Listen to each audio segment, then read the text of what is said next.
جناب شیخ سعدی رحمۃ اللہ علیہ بتاتے ہیں کہ انہوں نے راستے میں ایک جوان کو دیکھا، اس کے پیچھے پیچھے اس کی بکری بھی بھاگتی آ رہی تھی۔ تو شیخ سعدی نے کہا کہ یہ بکری جو تیرے پیچھے پیچھے آتی ہے، اس کی وجہ کیا یہ رسی ہے جس سے یہ بندھی ہوئی ہے؟ اس پر اس جوان نے اس بکری کے پٹے کو کھول دیا تو بکری ادھر ادھر دائیں بائیں دوڑنے لگی۔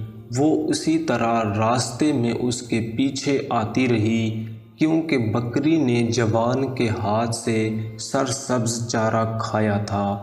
پھر جب وہ سیر اور کھیل کود سے واپس ہوا اور مجھے دیکھا تو بولا، اے صاحب، اس جانور کو یہ رسی میرے ساتھ لے کر نہیں چلتی، بلکہ اس کی گردن میں میرے احسان کا پٹا بندھا ہوا ہے۔ ویڈیو کو لائک کریں اور شیئر کریں، چینل کو سبسکرائب کریں۔